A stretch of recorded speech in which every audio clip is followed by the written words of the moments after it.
Web3 with Me is a discussion-style podcast about the ins and outs of Web 3.0, hosted by Zach French, known as Off Edge in the verse. From crypto to NFTs, DAOs to DeFi, we cover the abstract philosophical promises and the new business models enabled in this new decentralized world. Subscribe on your favorite podcast platform or watch the show on YouTube. Thanks and enjoy.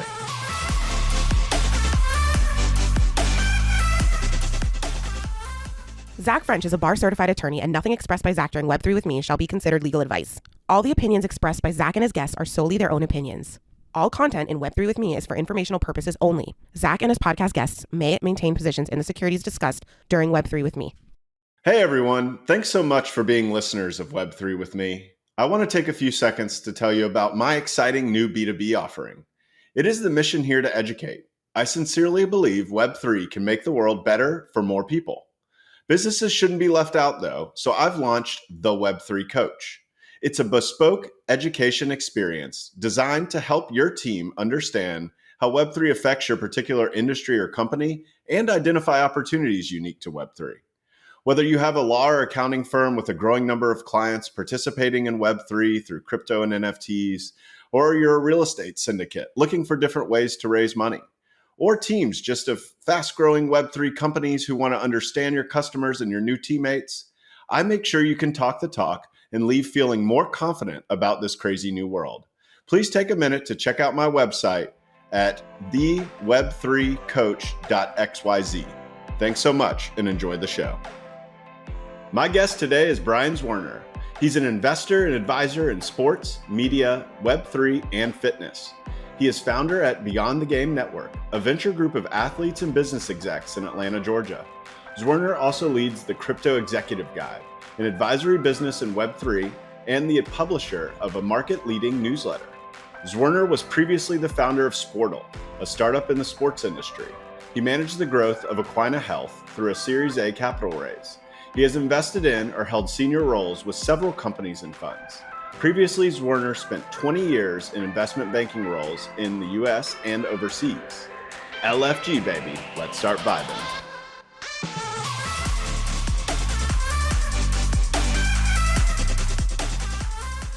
Welcome to the show, Brian.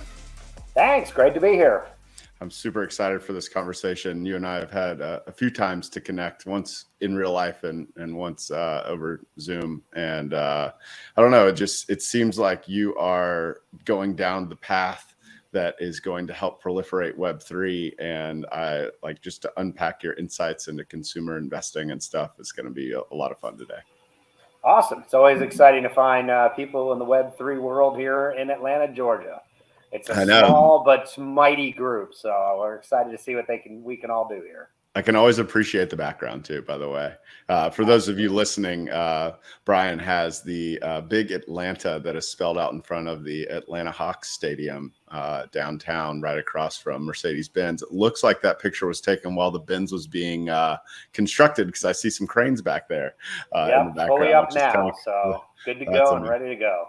That's awesome. That's awesome. If I didn't have a virtual background, I would have a big Atlanta sign. I think the first time you and I met, I used to tell people I just kind of point to it when they asked where I was from. That makes it easy. Well, cool. So the way I always like to start these episodes is I want my guests to get to know you a little bit better. And I know you have a lot of stuff to talk about in the Web3 context, but what I'm asking for when I ask for a founding story is I want to hear like what makes Brian Brian. And I know you've had a lot of other experience outside of this too. So start wherever you feel comfortable. Well, I'll start at the beginning. Born in Brooklyn, moved down to Miami when I was relatively young.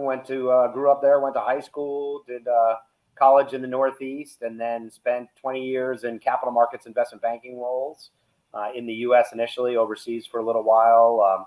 Worked in fixed income sales and trading, traded bonds and fixed income derivatives for about 20 years in a variety of different places. Traded in pretty much every market, every currency, and I've never done the exact math, but I'm extremely comfortable saying I've traded at least $1 trillion with a T worth of securities over the course of my career. So ran some big groups, worked with the largest banks, hedge funds, asset managers, and insurance companies across the world here over the course of the early part of my career. I'll say the first stage of my career. Brought myself down to Atlanta in 2008. So been here for the last 14 years now, which has been great. Love living here.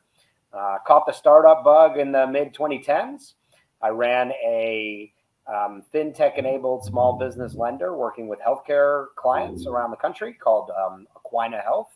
We lent money to doctors and dentists and home healthcare agencies and all kinds of different folks in the medical field, generally small businesses or doctor-run practices. That was a lot of fun. Did that from 2014 to 2017. We sold that business to a controlling interest in that business to a larger finance company based here in Atlanta called Atlanticus. And so I exited in 2017. Still had the startup bug in me. Decided I wanted to do another one. And that led me to start a company in the high school and youth sports space called Sportal. That we had some tech products for the youth sports market and ended up pivoting the business most of 2018. We were a media company covering high school sports in Georgia. That was a blast and a lot of fun, but a super tough place to make a dollar. Met some wonderful people, had some great experiences, but realized it was not going to be a profitable business like ever. And so shut that business down at the end of 2018. Was working with a lot of NFL players at that time who were helping me with the stuff we were doing with high school football. And one of them suggested showing the crazy world of startups and technology and venture capital and digital media, sharing all those cool experiences with his NFL friends.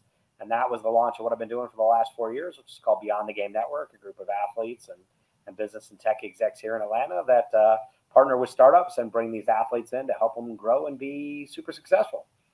I'll take a pause there. That's a whole lot in a short period. Yeah, and I want to unpack it from the very beginning. I think I would be interested to hear, like, as you were getting into capital markets, was that something like how did you become interested in it? Was it a family thing? Like how did you get there? Oh no, that was the 1980s popular Michael Lewis book, Liar's Poker. That was all the rage when I was an undergrad. Liar's Poker depicted the mortgage bond trading shop at Salomon Brothers with all these crazy characters and huge money being thrown around. And man, I read the darn book and I was entranced and enthralled. I thought it sounded like a fun environment that I wanted to be a part of. That is so interesting. So you were reading that in college? Yeah, read it in college and wanted to get into that space and did that straight out of undergrad. Went to work in fixed income derivatives trading in 1995. And found my way over to mortgage and securitization around 2000. So was in related areas to the Liar's Poker book, though not directly the exact same thing.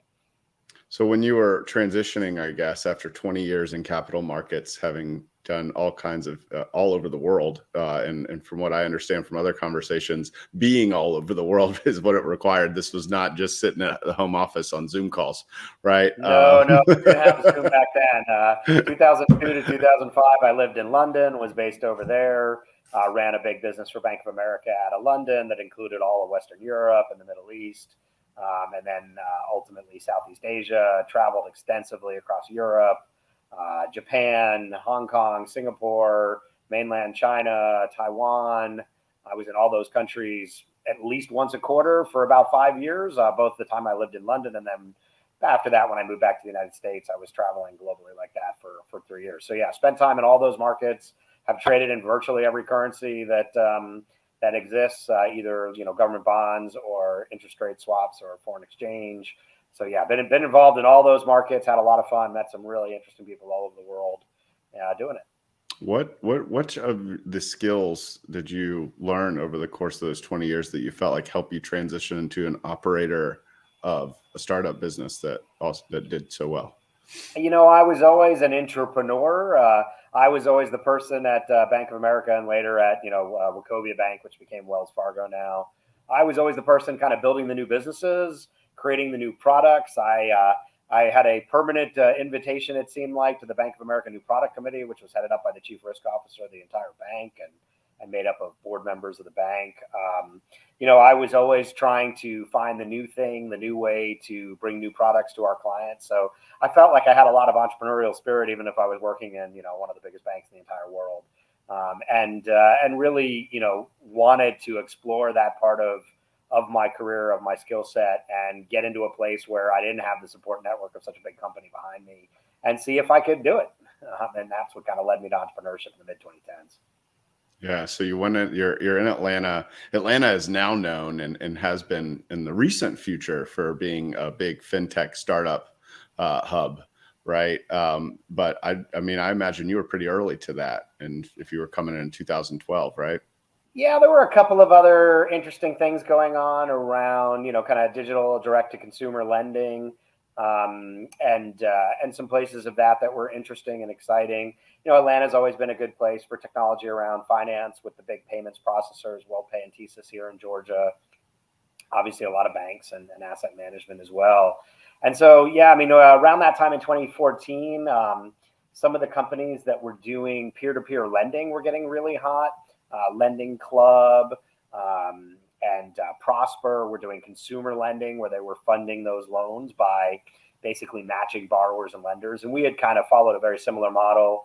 On Deck was one of the biggest players, not On Deck, the ODX, the venture fund, but On Deck Capital was one of the biggest players in lending to small businesses across the country. They actually went public while I was running Aquina Health, and we competed with them on a daily basis.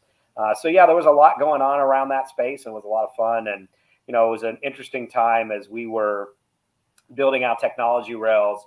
Doctors and dentists and these other medical practices that we were working with were all using these medical practice management systems, or PMS for short. Basically a platform where when you go see the doctor, they have to bill either Medicare or your private insurance company. They would use a technology platform, and some of those have gotten very, very large, called like Greenway and Athena, Cario. These were some of the partners that we had. So we would plug into the medical practices billing system, basically, and we would feed that information to make our loan decisions and to get our repayments. And so we had built some really cool tech that kind of tied into that. We were one of the first people using it for lending purposes, or maybe the only one from our knowledge. And that was a cool business to be in, and we got some nice national scale out of that. That's awesome. That's awesome. What was what were some of the notable, I guess, either changes in mind or new like kind of mental models or frameworks that you picked up in your role at a startup that you hadn't picked up from the capital markets experience? Oh wow! I mean, I made every mistake in the book and learned a tremendous amount over that first experience. Some of my more favorite learnings. At a startup, coming from big banks where I had large budgets to hire big groups of people. Then I got to a startup, I had very little budgets to hire very few people. Probably my biggest learning was, hire the very best people instead of the most people. You're better off with one person that is awesome and super mission aligned at a startup than you are with 2 or 3 seat fillers who don't want to be there. That was an enormous learning, a huge mistake that I made. We had roles to fill, and I didn't have enough money to hire the right kind of people. I hired whatever people I could afford. It turned out to be a huge mess, constantly rehiring, retraining. Learned a lot about business-to-business marketing.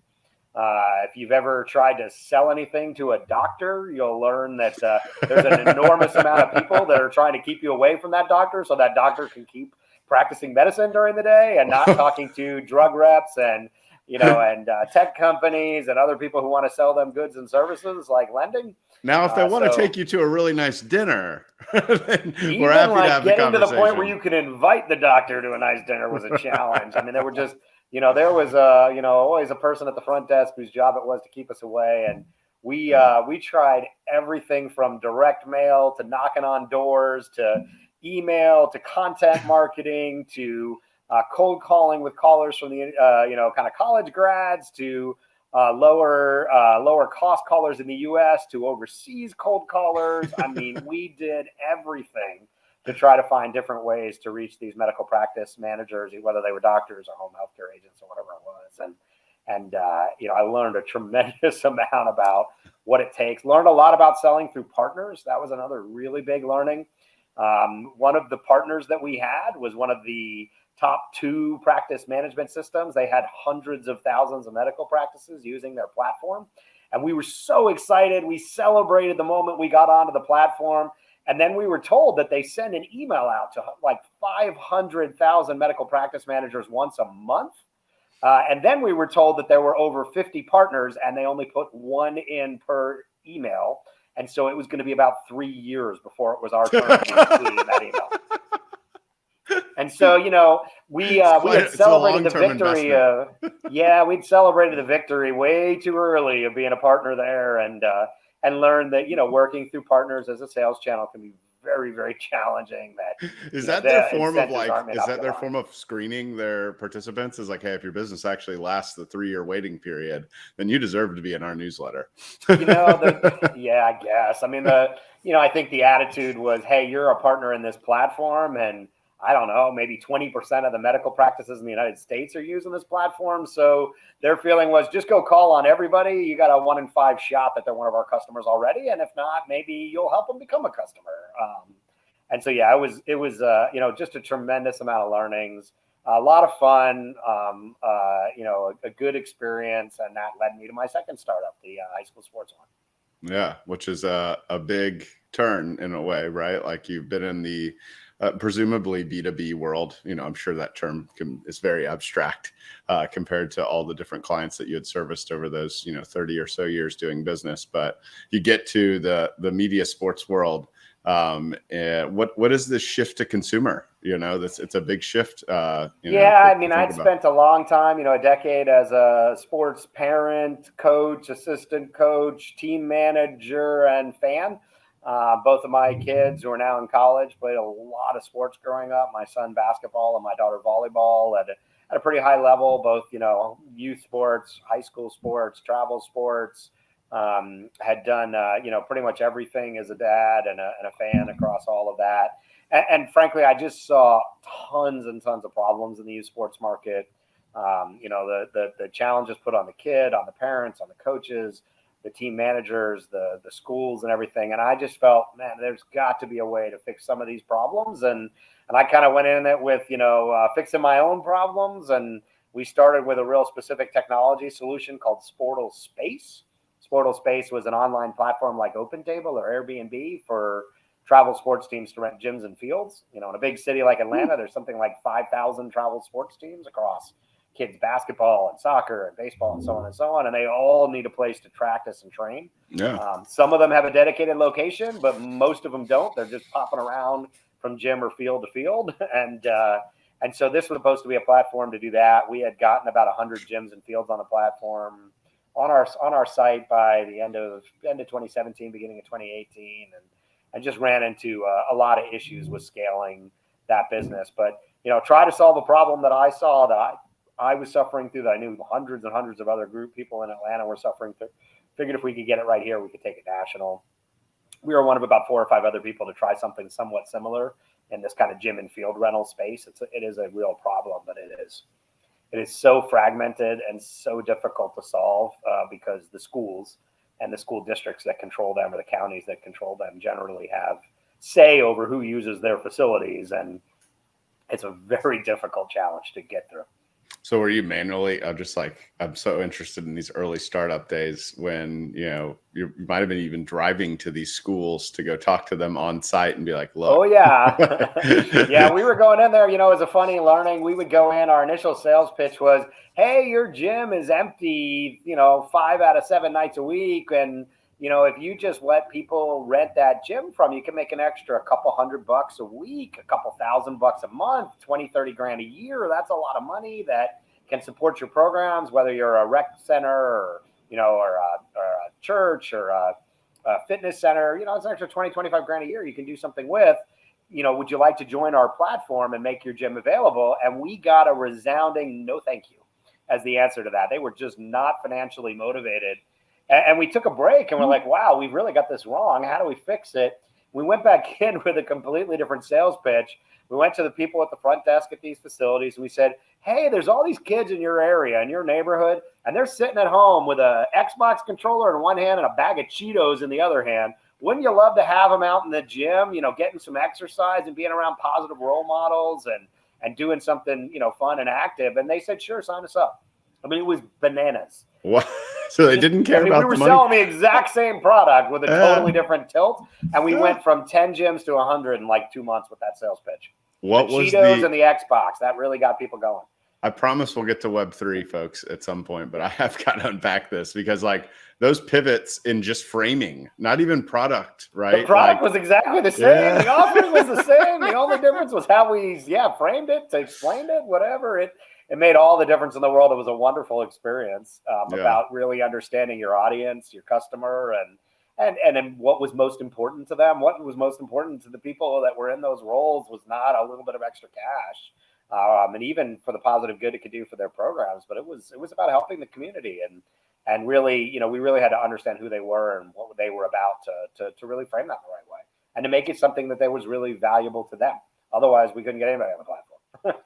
What did any of the other platforms succeed in scaling, or was it just no? Really, there's a couple of platforms that haven't aggregated up the available gyms and fields, but there are a couple of groups that already have facilities management for schools. So everything from, managing the janitorial staff to the lights to the air conditioning, they offer the schools the ability to make their gym available for rent or their fields available for rent through these platforms that already are in there.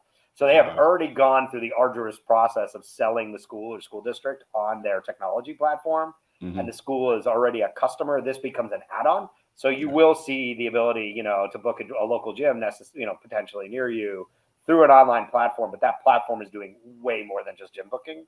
And that's kind of where we've seen some scale. Nobody's really figured out how to do it as a youth sports focused kind of tech company. Yeah, that's interesting. It's definitely a problem worth fixing for sure. I hope somebody does it, but it ain't going to be me. Yeah, you gave it your all. So then I guess after that, you pivot to venture, right? Yeah. We were, we ended up building this media company covering high school sports. We were sending reporters and videographers out to hundreds of games in 2018. Had partnered with the Georgia High School Athletic Association. We're live streaming games on the internet. We had a lot of fun. The coaches loved us. The players and their families loved us. Just couldn't build any scale to it, but had a whole bunch of NFL players that were helping me with high school football. And when we wrapped that business up at the end of 2018, made the tough decision to close it. My color commentator for high school football broadcast was an 8-year NFL veteran named Andre Fluellen. And Flu grew up around here in Atlanta, played his college ball under Bobby Bowden at Florida State. Go Noles. And then was drafted in the third round, played 8 years in the NFL from 2008 to 2016. He was on the mic with us every Friday night, and he said, wow, this is the coolest stuff, like venture and startups and technology and digital media and social media. He's like, we need to show this to all my athlete buddies. This is just too cool. And so that's what we started doing. We started bringing together athletes with business and finance and tech people here in Atlanta. We didn't really know what we were going to be. We just kind of thought it'd be fun to bring everybody together. Initially thought it was going to be an angel group with a bunch of athletes writing checks into startups. That was kind of early days where some of the really high profile athletes like Andre Iguodala and Steph Curry were doing venture investing or angel investing, and LeBron and Kevin Durant were just starting to spin up that stuff. This was like end of 2018. And we thought, we had this funny question we asked ourselves, how many Andre Fluellens that very few people in sports know does it take to equal one LeBron James? More than one, less than 1,000. Let's go figure out how many. And so off we went. We started talking to startups and athletes, quickly realized that the athletes in the NFL, unless you're a mega star, Pro Bowler, Hall of Fame caliber player, you just really venture investing, early stage angel investing, it's just not appropriate. The risk reward is just too high a risk. And so I plugged in people from my business, finance, and tech background into an investing syndicate and started working with startups in early 2019. Nice. And when in this point where's your I guess aligning crypto journey through this? I mean, we're through a few bubbles at this point. We've seen Ethereum launch in 2015. You've seen the ICO bubble in 2017, early 2018. Altcoins are going through the roof. Are you following any of this at the same time? Barely. I'll admit I was in the crypto is for criminals camp up until mid 2020. I think my funniest moment around it was the guy that ran sales for me at Aquina Health back in 2016 told me his 17-year-old son was using all his Christmas gifts to buy Bitcoin. And I'm like, that stuff is going to crash. If that's who's buying this, it's going to zero. And obviously it did crash shortly after that. So I felt vindicated and smart. and just sort of moved on. Ego stroke. Look, I mean, it was pretty clear to me that was not going to work. If, Jack's son was using his Christmas money to buy crypto, that was what was propping the market up. I'm like, this is stupid. And so I kind of read it off. I'll admit, I didn't look that carefully. I didn't pay that much attention to it. And but loop back around. So we launched this venture group. We've since made 20 investments, seed, Series A, Series B companies around entertainment, so sports, media, esports, and gaming and gambling, and fitness and health and wellness. Areas where having athletes involved can help. We've got this big crew now, 31 former pro athletes, mostly NFL guys like my partner Andre, but a handful of men's and women's athletes and basketball, soccer, track who help out all the companies in our portfolio. And I guess we first heard about this back in summer 2020. Someone that we knew in the venture world was connected to an NBA player who was working very early with Dapper Labs around their NBA Top Shot product. We thought we were going to get into the Series A round of the Dapper capital raise through this NBA player that we're friends with. And unfortunately, that round got wildly oversubscribed. But I really didn't know about it in the context of NFTs, blockchain, Web3. Those words weren't really used the way that Dapper described the product. It was just digital highlights of NBA plays, and that was enough to get me excited. And that was kind of our first exposure when Top Shot came out. I was relatively early buying in Top Shot highlights and packs, and really got a chance to experience what that was. And I would say got fully red pilled when we saw a couple of high profile NFL players in early 2021. Rob Gronkowski and Pat Mahomes both did big NFT drops to their fans, making $2 and $3 million each off of it. And that was really eye-opening for us. That's when I really started paying attention and thinking, wait a minute, there's something real here, and there's an opportunity that's going to extend into the areas that we care about from an investing perspective. Yeah, that's interesting. It's, I guess early on in your kind of venture career, or like trying to team up with athletes, you went through this process of like, hey, let's try letting them invest at first. But, there just wasn't an alignment maybe of, time and skills and risk reward appetite there. Now you're seeing them almost as creators be able to go and capitalize in this area. But there was also a few drops that didn't go so well. And it was a very interesting time. I wonder, I'm trying to think like from a cyclical perspective, if there's been other times where media entertainment has jumped on a similar idea, or if this is really the first time just because of that level of ownership that Web3 enables. Yeah, I mean, I think you can look back to the way some of the direct-to-consumer digital media companies were built in the early days of Web2. Kind of highly reliant on the Facebook algorithm to surface their content to viewers, or highly reliant on early versions of the YouTube algorithm to surface their content to viewers. People built big businesses off the back of that, and then just got absolutely clobbered when the algos changed and the view contents just fell off a cliff. You can think about kind of some of the challenges at early things like BuzzFeed and similar areas where people didn't control the end relationship with their actual customer.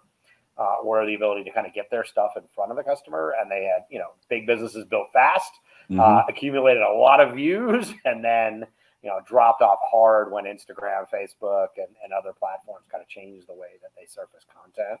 So we have seen a bit of a rush into that. I think, at this point that those rules are pretty well understood, and people know now how to create the right kind of content and build their audience such that they can build very, very large businesses that can be relied on, using those Web2 distribution platforms. So, I think there'll be some learnings here from this. Look, we've seen a number of athletes and even team and league partnerships that have done fabulous. NBA Top Shot, So Rare in Europe with European football. And we've seen a lot of individual athletes that have made money, but many, many, many more who have done drops that just haven't gone anywhere, that haven't really created the right kind of communities, that haven't brought in enough money to bring the support and resources that they need. So there's still a lot of learning, I think, to go there. Once we saw the Mahomes and Gronk drops, we got excited about Web3 and NFTs specifically. Started working with some very high-profile athletes that my partner Andre Fluellen had played with during his career. And just kind of immersed ourselves in there. We met with a bunch of sports card artists who were doing cool things, both with physical trading cards and digital art. We met with all the platforms that were bringing these NFT projects to to fans.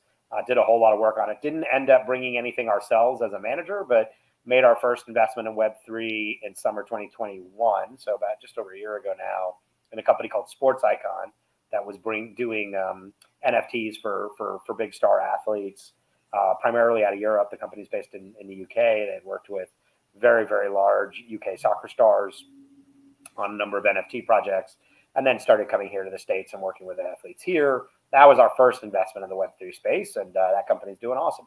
Yeah, it's interesting.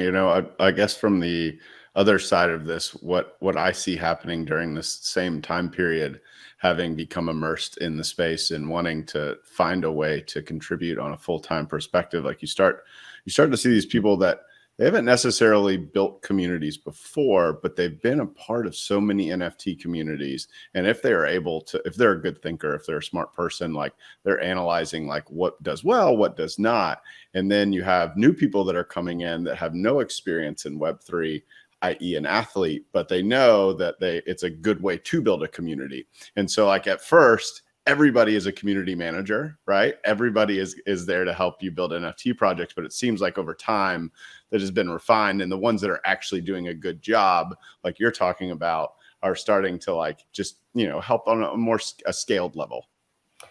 Yeah, look, it's hard. If you do an NFT drop and there's a roadmap, there's an expectation of what's going to happen. Not every project turns into CryptoPunks or Bored Ape. In fact, 99.9% of them don't turn into that. I hold a lot of those projects. Yeah, and those projects are spinning off consistent royalties. They open the opportunity to do spin-off projects like Bored Apes did with the Mutants and their digital land game, that bring in consistent dollars in to continue to fund things over time. The challenge with a lot of these, whether they're NFT drops or fan tokens, is they bring in money one time up front. Well, how do you keep the athlete or the creator or musician or whoever it may be, whoever's created that project, how do you keep them engaged? Because people are buying this, not buying it for that one-time pop. They want that athlete or that creator or that person who's sponsoring the project to be involved forever. And if there's no additional dollars flowing in or limited additional dollars flowing in, how do you get that person who's got another job, who isn't full-time focused on this project, who, if they're an athlete, has to focus on their body, their career, their playing days, everything that comes with that, anything they're doing off the field. They're a musician, they're creating music, they're touring. How do you keep them engaged in the project and keep them delivering utility and value? It's really challenging. And I think that's something that, we're going to see a lot of change in the way that these projects are put together to try to make sure that there's enough incoming revenue over time and consistently over time to make sure that if fans, if they didn't just buy something up front and they're going to get something back in perpetuity, that's just not a reasonable exchange. It's not going to work because these people that are, the people that they want access to, that the fans want access to, they're busy and they got a lot of other things they can be doing with their time, both personally and professionally, and they need to be compensated for that time forever if you want them to stay involved forever, not just up front. And I think that's where a lot of these projects have really run into challenges. Yeah, that it's really interesting, and you have it from the perspective of athletes and entertainers, and they all have other jobs. Let me tell you, even in the NFT communities where the founder's sole job is the NFT project, it's been hard to find that same traction, right? And that's what gives it the pyramid-y kind of scheme feeling, where they're like, oh, I'll just release another NFT. Oh, I'll just, build a metaverse. Oh, I'll just sound familiar. Like a lot of them did that. Yeah. Bored Apes is like kind of the exception. And that works because of the continued up pricing, which allowed them to earn royalties and also drip out things from their treasury, right? And create spinoff projects and bring in consistent revenue. So it's easy to keep everyone motivated while those things are happening. But when those things aren't happening or things turn the wrong way, it's very hard. You got to pay for this stuff, right? These metaverses don't build themselves. They take teams of developers. And even if it's just community, just getting people to show up and do things or attend events, nobody does this stuff for free forever. And so I think you're going to see a lot of new platforms, new projects, new ways of thinking that allow these projects to drip the revenue out to the contributors and creators so that they're compensated for their time and continue to support them over time and don't just get that one-time, cash grab at the beginning. Yeah, I couldn't agree more. And the funny, and like I continue to say this, I'm coming at this from a different experience, from a different perspective, having been in the different NFT communities. I mean, I may have joined one athlete-based community, but other than that, it has been about the creators, right? But they're going the same way. I believe you're at NFT NYC as well. You go to a few events. I imagine also you were like me, you were kind of like, what is this? Like, what are these communities? How are they, like, what is this brand kind of thing? Like, how consistent is the narrative? What's the culture like? What are these people like? And, I ended up being lucky enough to run into somebody from one of the larger talent agencies out there who had picked up one of the projects I was involved in. And, he looked at me, he goes, I'm going to be frank, like, our biggest goal for these by signing these NFT projects is just to be able to have a party like this next year. And obviously there's much more intricacies to that answer, but I mean, it was, how is this brand going to keep going other than just engaging through a new NFT drop or a game or something like that? How are we going to bring this to the real world? Is there going to be books? Is there going to be games? Is there going to be children's books for some of these projects, right? I mean, they are really becoming their own media brands, right? Yeah. In and of themselves. So there will be more than that. I mean, I think we talked about maybe Doodles a little bit. I know they're approaching it much more from a business perspective. I believe Moonbirds is too. And so you're going to see these different approaches, and we'll see what works. I mean, I'm here for it. I think there is the financialization component of kind of like the incentive alignment that this NFT itself creates, like this community. It caused a lot of early speculation, but now that is not as rampant, we're going to see what happens, right? Like, we're going to see how it plays out, as opposed to just, people jumping in to make a buck. I want to be rich, right? For sure. Well, I like to say only 2 of the 20 investments that we made in startups had, some type of NFT token or DAO component to it the day we made the investment, and now 9 of them have found their way there. In some way. I'm sure no nudging by you at all. And honestly, I don't push people to it. If it's not authentic to the founder, it's not going to work.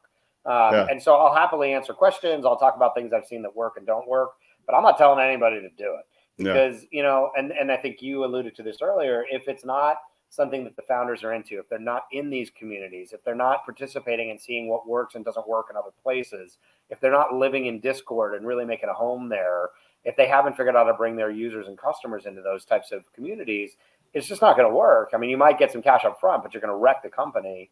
And so, no, I don't really push people to it. I'm happy to talk about it. I can talk about what I've seen and what I like and don't like in it, but I really don't. I wait for the founders to ask on that. And we just have got a lot of founders that are, in and around gaming and entertainment and sports and areas where NFTs have been hot. Really, none of our fitness founders have made their way there yet. But there have been some, modestly successful things in the fitness space. People are at least trying things in the fitness space. I'd like to see it. And look, I'm a big believer in the ability to utilize these Web3 tools to build early community, to get the flywheel spinning, to get over the chicken and egg problems in the beginning that marketplaces have. I think there's some wonderful experiments being run now. And once people figure it out at scale and we see some real consumer successes, then people will be able to copy it and find things that work. I mean, the challenge has been that, really outside of NBA Top Shot and So Rare and NFT collectibles like Bored Apes and VFriends and Moonbirds and some others, there really haven't been a lot of commercial successes that have helped. You've had some flash in the pan things like Axie Infinity and Step In on the fitness side, but they haven't really shown the way. They've shown how to build hype and to build high, fast-moving tokens, but they haven't shown how to build, consistent revenue-generating businesses that people want to copy. You don't want to copy something that has collapsed. And so you've got to find, we need to see a couple of these things really get it right and reach mass scale, real mass scale, hundreds of thousands of users, millions of users, before there's going to be something that everyone can copy. And I think that we're not far away from that. I think we'll see some hits in the video gaming space that will come here soon. And, there's some possibilities. There's a couple things around sports, kind of following what So Rare did with NFT based fantasy sports games. DraftKings seems to be putting a lot of resources behind their NFT based Rainmakers fantasy football game that's coming out here. I saw the preview of the Kevin Hart commercial that's going to be running all NFL season to promote it. It was funny as could be. You should check it out if you haven't seen it. No, definitely. And so they're putting real resources there. We could see that as the next big hit. Look, it is an interesting, like from the community perspective, right? Like there is a spectrum. I think no business, B2B or B2C, or B2B2C or B2C to B, whatever you want to call it, none of them are going to say, I don't want a community, right? It depends on who the community is. The cool thing about the sports arena is that the community is already there. You just have to figure out how to be where the communities are, right? And how to leverage that in a way that keeps those communities engaged and they don't feel like they're disconnected from the game at all. Yeah, look, I'm a huge believer in Web3. I mean, I think that, companies trying to say they're not going to explore or think about how these can impact their customers, whether they're, consumers or businesses, I think they're just going to be dinosaurs. They're going to be extinct. It'd be the same thing as a company a decade ago going, I don't really need that social media thing. I don't want to have a Facebook account or any of these accounts.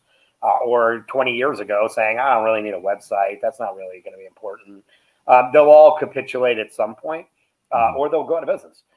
They'll be, so I think we'll see every company will need a Web3 strategy. Look, the recent sell-off in the market and the more aggressive regulatory stance that we're seeing out of the SEC and the Department of Justice, that will give certain companies and certain industries the luxury to wait a few more years before they implement a Web3 strategy. It'll allow them to wag their finger and say, I told you so, for a little while. But, I don't think that lasts. And I think, within the next 5 years or so, every company will have some Web3 component, whether it's a token or whether it's a NFT or whether it's some type of a DAO or shared governance. Every company in every industry is going to have to figure out how this impacts their business and integrate these tools because their customers are going to demand it. Yeah, it's a good segue too. I mean, to talk about how everybody has to have a Web3 strategy. One of my traditional questions that I ask all my guests, and then compile in a playlist so you can hear the variety of the answers is, how do you define or explain Web3 to people? So, Brian, how do you do that? Web3 is the third evolution of the internet from Web1, which was having a website where people could read and interact with your content or information, to Web2, where people could read and write. They could get out there and create and do things on social platforms like Facebook or YouTube, to Web3, where people can read, write, and own, where you can have true ownership of your digital assets. That's how I define Web3. That can take the form of a non-fungible token or digital collectible. It could take the form of a token of some sort, or it could take the function of some type of shared ownership and governance, using a crypto native company or DAO. So that's kind of how I think about Web3, and it encompasses all of those areas. Yeah. And right before that, you said something that really aligns with, how people think about Web3 right now, which is that, Web1 early on of the internet, you were going to get left behind if you didn't think websites were a big deal. And then when Web2 comes along, you're going to get left behind if you think that social media is not a big deal. That's why, look, I haven't gotten on TikTok yet, but like every time there's something, I always try to get on, right? Like it may not turn into the point where I'm like sending snaps with my friends trying to get streaks, but like I at least get on so that I understand and I don't become that, oh, nobody needs that kind of technology guy. I mean, look, go back and read about it if you're too young to remember it. I'm old enough to remember it, but when the internet started, it was don't put your credit card into that website. Yeah. People were not comfortable putting their credit card and buying things online in Amazon. Brian, just Brian, 20 years ago.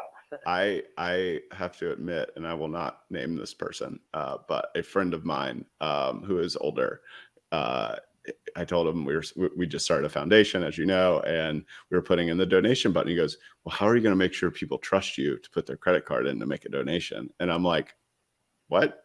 That's not that what? Look, and the same thing happened when we moved to Web2, when we moved to the social networks. It's, you're being catfished. These people aren't real. They're all fake. They're all trying to scam you. They're going to pull Silk you in. Road. Yeah. And look, I think that we're hearing the same kind of things now. There was a fabulous podcast I listened to a couple months back with Mark Andreessen and Chris Dixon from A16Z talking about how all these challenges and concerns, the usability issues, the user interface issues, the scams, the stealing of things from people's wallets, these are like punch list items for the builders of today, right? People are out there now. They're leaving their jobs in traditional tech and Web1 and Web2 companies, and they're joining and starting new companies who are taking all these challenges, all the things that we all know is broken today in Web3. And man, it's just a punch list. They're just, they're going to knock their way through these items, and it's going to take a little while. And it's the same thing. Look, it took time before eBay integrated PayPal, before credit cards became secure online for buying things, before there were different ways to connect with people in the Web2 world, before there were more tools for creators. It takes time. These things will get a lot better fast. There are incredibly smart people leaving some of the best companies in the world to build in this space. They're getting backed by a very large group of many billion, over $10 billion in venture money has been raised specifically for Web3 in the last year alone. So the biggest venture firms are backing some of the smartest individuals in the space. And they're going to treat all these challenges, all these problems, everything everyone says is wrong with Web3. They're going to treat these like, a to-do list. And they're going to start knocking these things out. And we're going to see just an amazing leap in this. And look, it's going to take some leadership out of Apple and Google, who control 90+% of the mobile phone market. Web3 does not work well with mobile today. But once Apple and Google decide to get into the space, find a way that they're comfortable getting in, it's going to be an enormous move. It's going to be the same thing. Look, when Web2 was built, Facebook was just a website for a very long time. And it was not early to the mobile game. No. And there were big questions on whether they even needed mobile for Facebook and what mobile would look like and how it would work. And obviously now everything is mobile. So, once Apple and Google really embrace Web3, find a way to get into it, get comfortable with it. When the more traditional banking systems get more comfortable with it and find integrations to it, those things are going to start to happen very, very, very quickly. And I think, look, it won't happen tomorrow. It might take a year, 2 years, 3 years, but these things are going to move very fast. Yeah, and it's interesting because that's just the cycle. That's the S curve here is extremely fast. They're a lot closer together if you were to visualize this in Web3, because we always talk about how a month is a year or what have you. It definitely feels like dog years. There you go. The speed at which things are getting done here is just amazing. I mean, look, NBA Top Shot sold $1 billion worth of products for a company that basically didn't exist in 18 months. Mm-hmm. What other products have had $1 billion in sales? Maybe some physical products like the iPhone did $1 billion in its first year or something. I'm not exactly sure what those numbers are, but I would assume they're in that kind of size and scale. But that's a physical product. I mean, think of a software product that sold $1 billion in a year in its first year of existence, first 2 years of existence from a startup. This wasn't like an established company adding in something. Apple was a very established company by the time it launched the iPhone. It was a pivot too, right? Yeah, absolutely. And so, I just think we're going to see things happen very fast. There's 5-10 million serious users of these projects at this point, of these products now. If you take away, kind of digital ownership of Bitcoin, and you'd say that's kind of a different category, consumer uses of Web3, we're going to see some big things launch that are going to bring in tens of millions of users, whether it's a video game from an existing player like a Fortnite or Roblox or somebody integrating NFTs who already have tens of millions of users, bringing that into their game, whether it's the continued movement by some of these big brands, the NBA, the NFL, Warner Brothers movie studio and so on, who are embracing NFT collectibles. It's just going to keep growing from here. Yeah, it is. There's a few questions I wanted to ask. I mean, about, kind of your experience in the space. One of my previous guests was also in venture and came from more of like a technical background, but, like was creating products in Web2 as well. And one of the things he highlighted was the developer tools that are available and the poor quality, frankly, of what's available now. Have you looked into that at all? Have you gone down that rabbit hole with the Yeah, spent some infrastructure? time, some of these minting projects with some of the DAO infrastructure projects.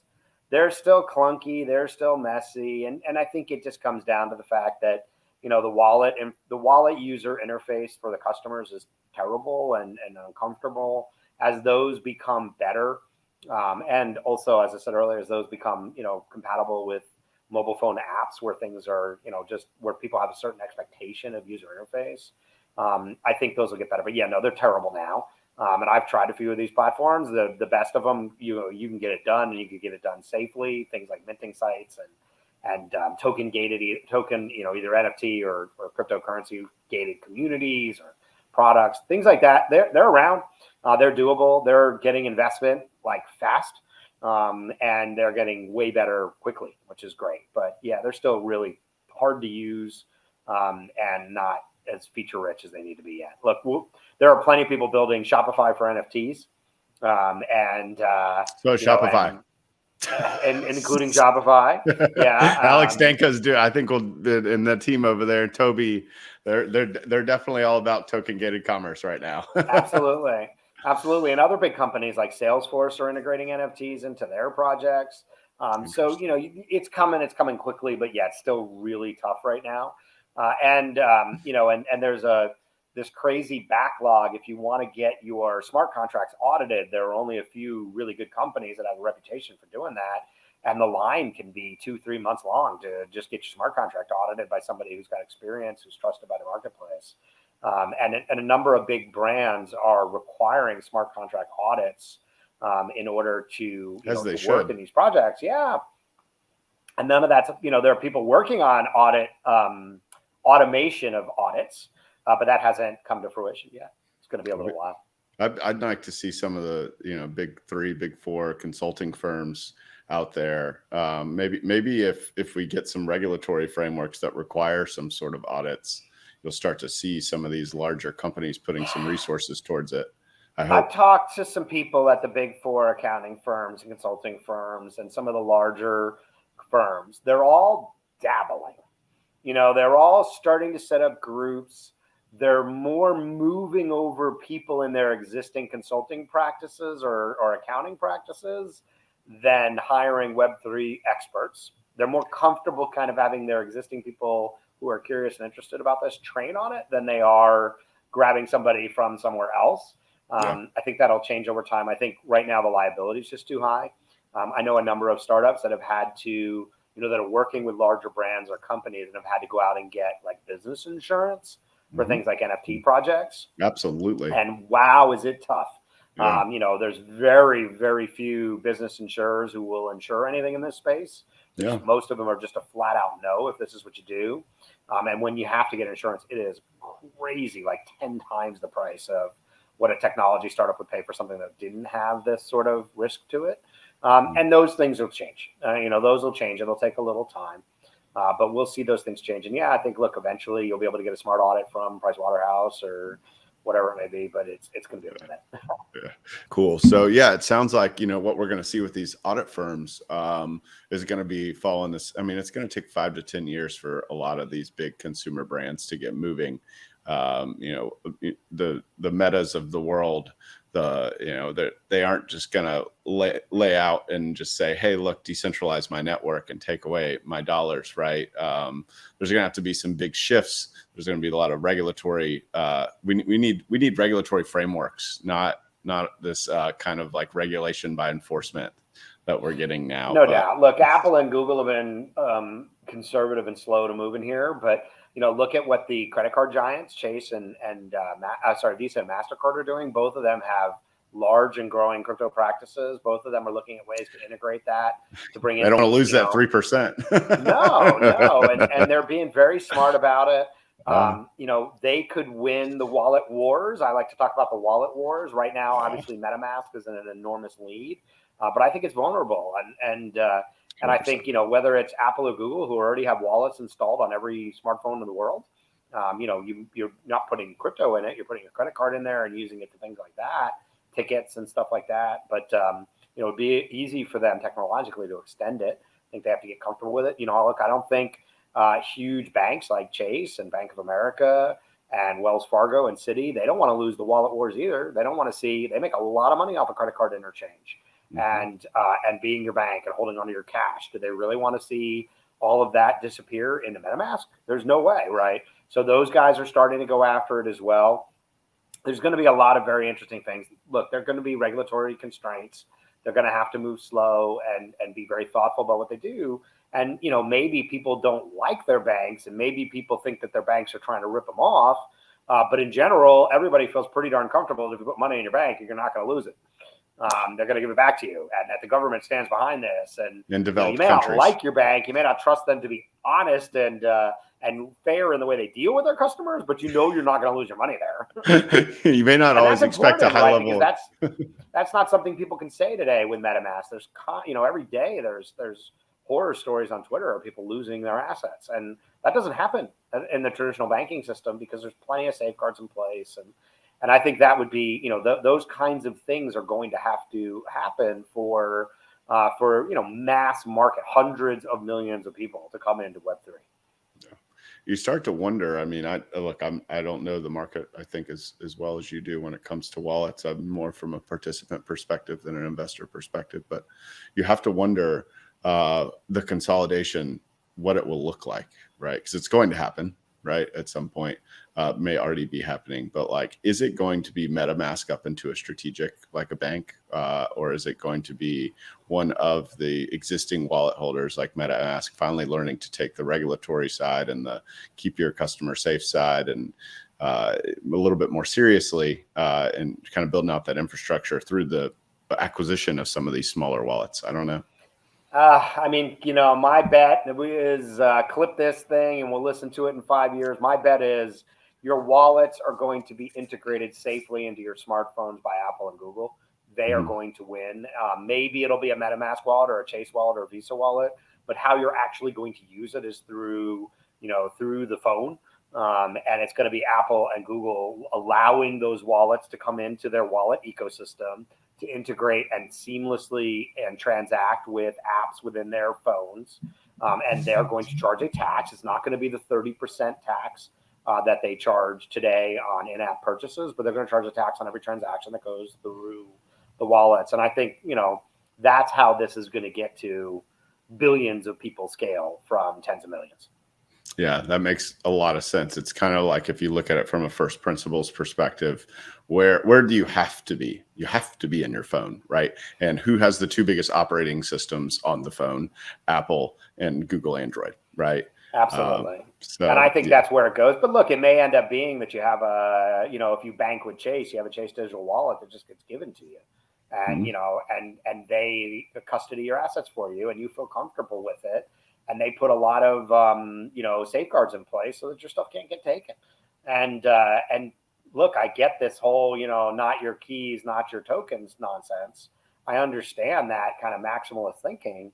But 99% of Americans don't give a crap about any of that. And they just want to know that what they buy, what they spend their money on is theirs and safe. It can't be taken.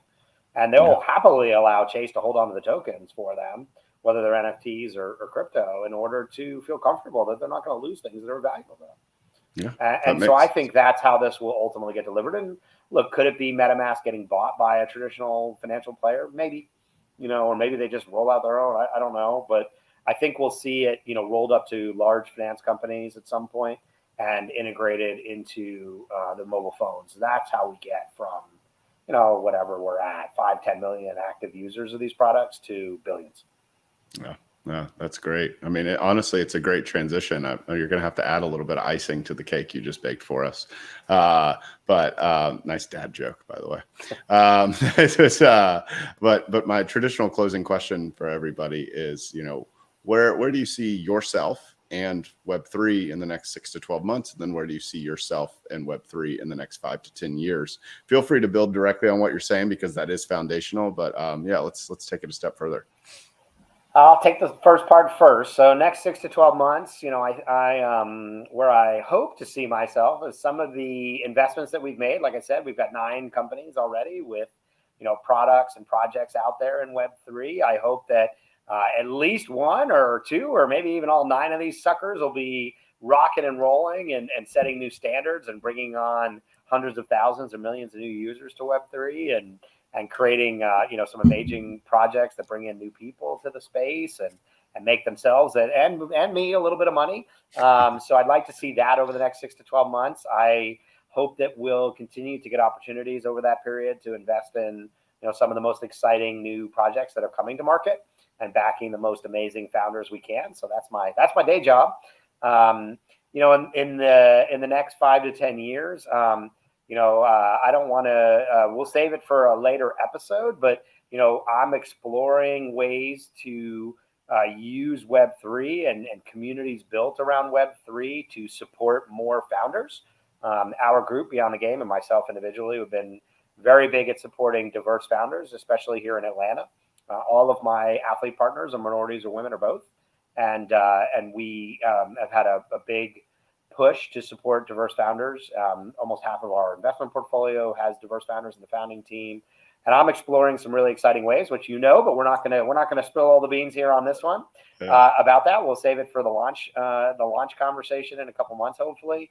But I hope that is up and running and that we've utilized some of these tools to bring Black and Latinx and women and other diverse founders into this space.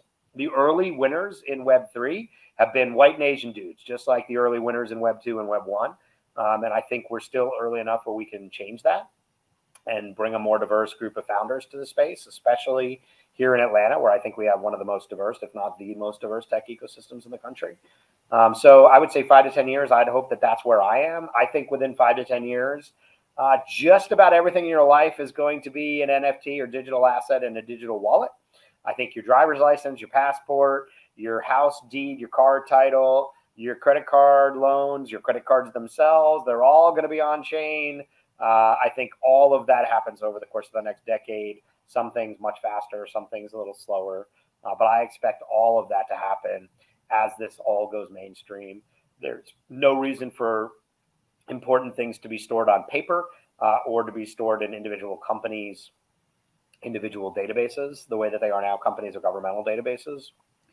I think it all moves on chain over the next decade. And so that's kind of, where I think everything goes.